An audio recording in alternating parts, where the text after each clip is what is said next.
अस्सलाम वालेकुम dear students. आज हम पढ़ेंगे प्लैंक्स क्वांटम थ्योरी के हवाले से। प्लैंक्स क्वांटम थ्योरी होता क्या है और इसके मेन पॉइंट्स क्या आते हैं।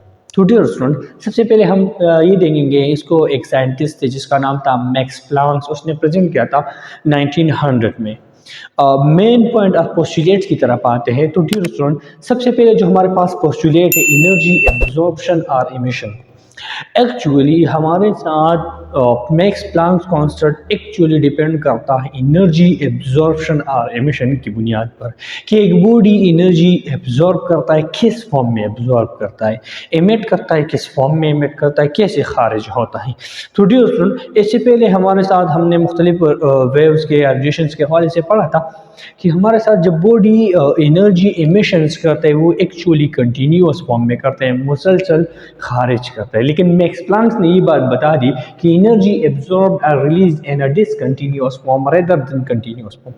मीन अगर बॉडी एक एनर्जी बॉडी एब्जॉर्ब करता है या एमिट करता है, मीन एनर्जी या रिलीज करता है, वो कंटिन्यूअस फॉर्म में नहीं करता, वो डिसकंटिन्यूअस में करता है। मीन उसके दरमियान गैप्स आएंगे, एनर्जी एब्जॉर्प्शन में थोड़ी रिलीज करेगा, थोड़ी थोड़ी थोड़ी करके रिलीज करेगा। किस तरह रिलीज करता है? The discontinuous form is called quanta. वो जो डिसकंटिन्यूअस फॉर्म या पैकेट्स ऑफ एनर्जी होते, this is called quanta. In case of light energy the quantum of energy is called photon. Light energy के केस में हम उसको क्या कहते हैं? फोटोन कहते हैं। पहले पॉइंट का मतलब क्या है कि सपोज मेरे साथ कोई भी एक बॉडी है, मैंने यहाँ पर एक बॉडी ले ली, ये मेरे साथ एक बॉडी है, कोई भी बॉडी मैंने ले ली, सपोज कोई भी एक एक्साइटेड बॉडी है या बॉडी एनर्जी लेता है। अब अगर इससे पहले जो थ्योरी थी, इससे पहले जो कंसेप्ट था वो ये था कि अगर ये एनर्जी रिलीज करता तो ये इस तरह कंटिन्यूअस फॉर्म में रिलीज करता एनर्जी, लेकिन ये रेडिएशन है एक मुसलसल कंटिन्यूअस फॉर्म में, हम इसको कहते हैं कंटिन्यूअस फॉर्म, कंटिन्यूअस फॉर्म। लेकिन मैक्स प्लैंक ने कह दिया कि ये इसी तरह कंटिन्यूअस फॉर्म में एनर्जी रिलीज नहीं करता, ये डिसकंटिन्यूअस फॉर्म में। डिसकंटिन्यूअस फॉर्म में किस तरह? This is called discontinuous form, this is called discontinuous form.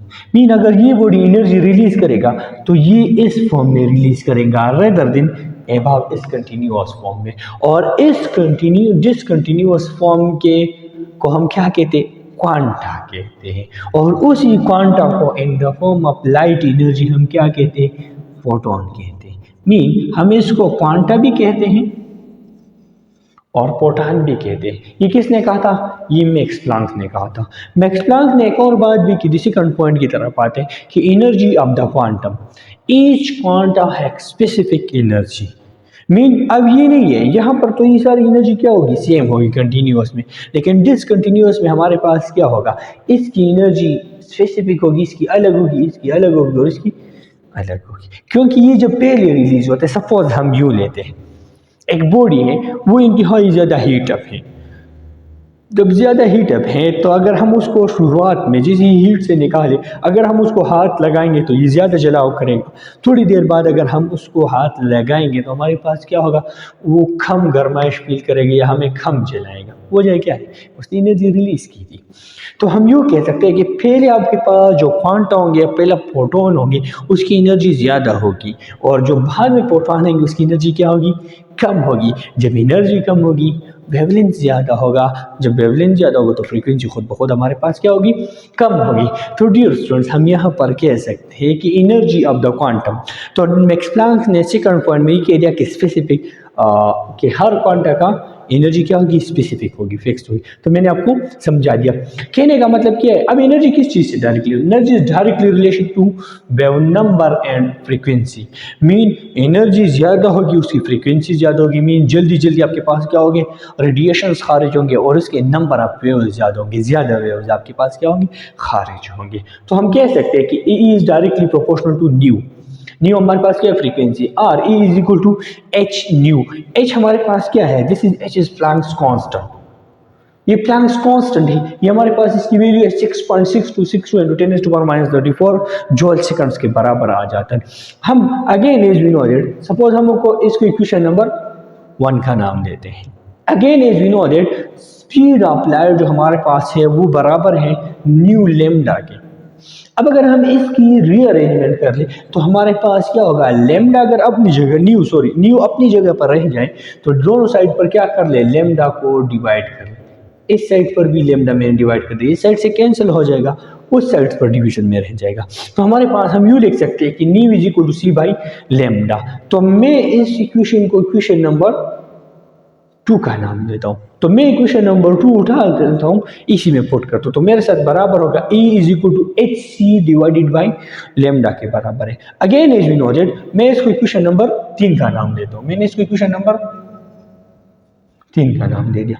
Again as we know that, जैसे कि हम जानते हैं 1 over lambda is equal to nu bar. Nu bar क्या होता है, this is called wave number. हम इसको क्या कहते हैं, वेव नंबर कहते हैं। ये वेव नंबर के बराबर है।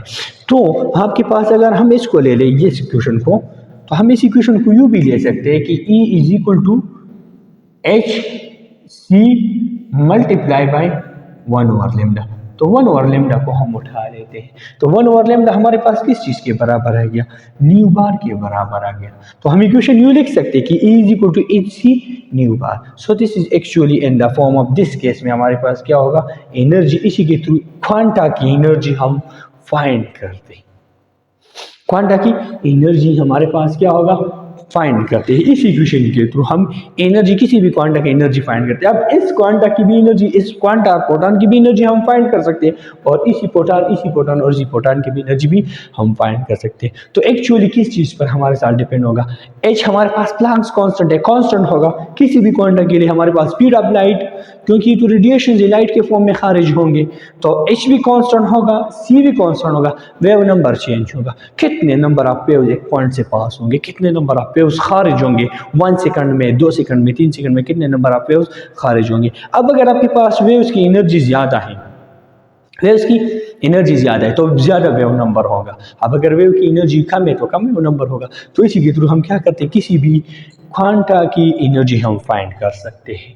थर्ड और हमारे पास आते एनर्जी इमिशन और एब्जॉर्प्शन की बात की जाए तो यूँ कहता है कि अ बॉडी कैन इमिट और absorb energy in the form of quanta. Quanta के फॉर्म में एनर्जी रिलीज करता है या एब्जॉर्ब करता है। तो इसको H is equal to N H nu bar. एक और इक्वेशन के थ्रू हम इसको लिखते हैं N इज इक्वल टू क्या है, आर क्वांटा, कितने नंबर ऑफ क्वांटा इसने एब्जॉर्ब कर दी। अब हमारे साथ इस इक्वेशन पर डिपेंड करता है कि इसी के थ्रू हम क्या करते हैं, एक और एब्जॉर्प्शन, इस इक्वेशन के थ्रू भी हम एनर्जी इमिशन और एब्जॉर्प्शन फाइंड करते हैं। So this is whole about Planck's quantum theory. तो डियर स्टूडेंट, उम्मीद है आप लोगों को समझ आ गई होगी।